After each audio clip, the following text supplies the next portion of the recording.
Seems like you guys have been so close on some of these shots, and either getting penalized or maybe a protection issue or whatever. What's that been like, just seeing that repeatedly kind of happen? Yeah, I mean, it's obviously frustrating, but I mean, it's part of the growth process. I mean, there's nothing you can do besides coach it better and find opportunities in practice to, for me to put it on my own, on myself first, and figure out where can I do this a little bit better, where can I find an extra protection here, where can I find an extra perimeter drill for no holding, where can I find some more noise to not jump. And there's always little, kind of little cuties things that are grabbing us in some of our plays that are big plays. And those are the ones that can go from a 6-play drive, now it's got to be an 18-play drive, and you're like, holy cow, that's when you get tired. And so we've really owned that. There's no elephant in the room when it comes to certain things in our offense that I can do better for us, or that we're saying, hey, those shots are the ones we got to hit because we got guys running down the field, or we got a big screen and it's going the distance, or whatever it may be. But those details are the ones that we're most excited to fix, and I think our group is going to respond for it.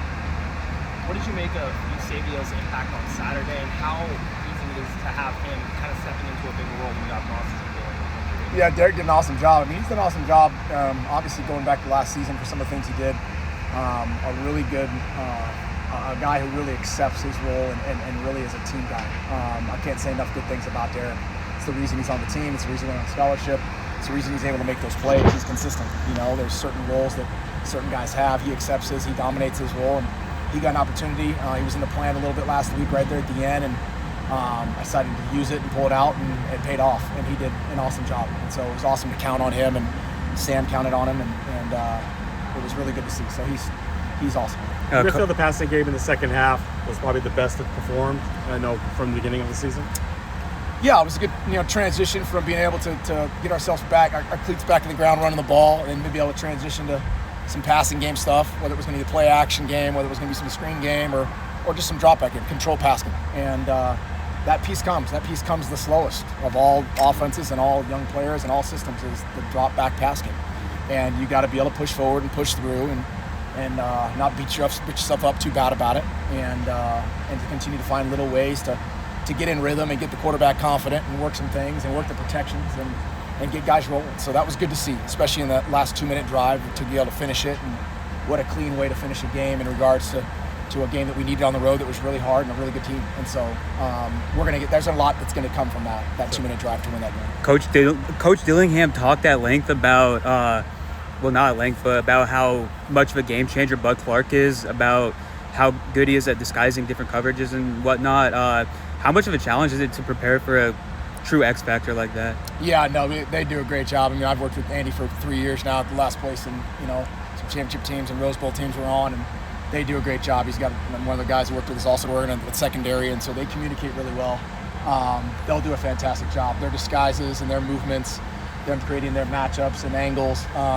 They do a really fantastic job. I've got our hands full with these guys. So we got to do a good job with our eyes, a good job locating guys, good job communicating post-snap late, because they do an awesome job. That's their whole key, and it'll be a good test. What does that add to the chess match when it's like somebody that you're coordinator going against that you know so well? Well, being this old now, it's hard not to find guys you haven't played. So I wish it was not that case. But, no, it'd be cool. We haven't seen each other in a long time. We've all changed a little bit. That's part of the nature of it. It's just fun to see guys that you've worked with or that you got a lot of respect for, and to go against other guys. And Trey, with their corners coach, was on my staff when I was head coach. And it's just, I know his wife, I know his kids. Like, it's cool. I know Andy's kids, and it's just, you cut a lot of bread together and had a lot of dark hours together in certain places. So it's really cool to go up against and to be competing against guys and have a lot of respect for.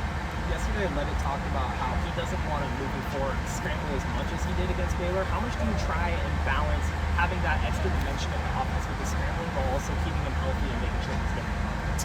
Yeah, I mean, it's tough with a guy he's going to say that, but when the light's on, that's kind of what Sam does at times. I mean, obviously, if he had your way, you want to be back there to sit clean and work through rhythm and play ball and not have things present themselves that his innate ability says, I'm going to go. Because really, sometimes when he goes, he's just going because it's an innate ability. So he sees something and he just goes. The rest of it should be still going on. Our design isn't for him to go out and be the workhorse and cowbell to run the football or scrambling around. Those present itself, and when it does, they're usually pretty productive. I mean, it is a reason it's one of the primary, calculators on some of the things that you look for quarterbacks is can they extend plays, they can create plays on their own. But yeah, he's got to do a good job of getting down and taking care of himself. And if it doesn't have to go to that, should it go to that? So, building off of the run game, just how much of an impact is Kyson coming back in a full role going to have for the entire offense? I believe, for relief for Sam, for everybody, for the O-line. Yeah, I mean, Tip's a big part of our group. He's been around us. He knows the language. He's been out a few weeks with an ankle, but to have him back in the role is going to be really, really good. It's going to be good for just the ability for the whole group to be able to take a big deep breath, take some load off, and the veteranship and him here in the offense. And I think he wants to get back out there. He's a good spark for us, a good catalyst that we need, and hopefully get injected back in this week. Have you thought about how you've done short yardage and goal line situations? Yeah, I mean, right now in short yardage situations, we're trying to find ourselves a little bit. I think we got to figure that out. We're trying to do some things that, in regards to maybe what we've done in our offense, maybe have to look at who we are a little bit more, and be creative in that regard. Sometimes you want to go ahead and do things that are identity type of runs. Sometimes you got to be able to put guys in spots now that you're saying, okay, maybe we got to do this with this guy. Maybe this is that. Maybe this is the role. And so we're going to play with that. You got to do a good job in those situations. Those are critical downs. We've done a really good job in the past in those situations. Now it's finding out, okay, who is this group and what can we do to do that? I can be more aggressive. I can get a little more creative on maybe some stuff we're doing without getting outside of the framework of this 3rd and 1 still fair. And perimeter blocking such a strength last year with Melcon and X. And you guys are working on that. Yeah. Kenny said, so how's that coming Huge part of our offense because we play from sideline to sideline with the screen game, the perimeter game. Quan and X are such veteran guys in the role they had last year, not going back last year, but you still got new guys now who are now getting that look and what it's supposed to be like on a Saturday and a game day and how that feels. And so you've got to grow to do that. It's not, we're going to work your tail off in practice. We've obviously magnified the work in practice on it, but there's been some huge plays this year that have come back that have cost us throughout all the games. And so we're going to do a better job coaching. It's my job to coach better. And then to keep working it and not just give up on it. Find ways to be able to work on your job, work on your details of your job, and take ownership of it. And it's a big part of our offense. Not going to change. TCU blitz is at one of the highest rates in the country. How are you going to try and combat that Friday night? Try to tell him not to. I'm going to give Andy a call and try to stop it. No, they do a good job. We've got to be able to protect him and see him. One of the questions earlier was they do such a good job disguising their looks, changing their fronts, stemming, moving. You got to do a good job with these guys with your eyes because they're going to come at the snap from different spots at different angles. So you got to do a job with protections. You got to know the launch point where the quarterback's at. You got to know the timing of when it's going to get out.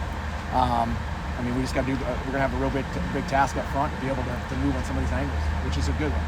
Okay, good. Thanks, Mark.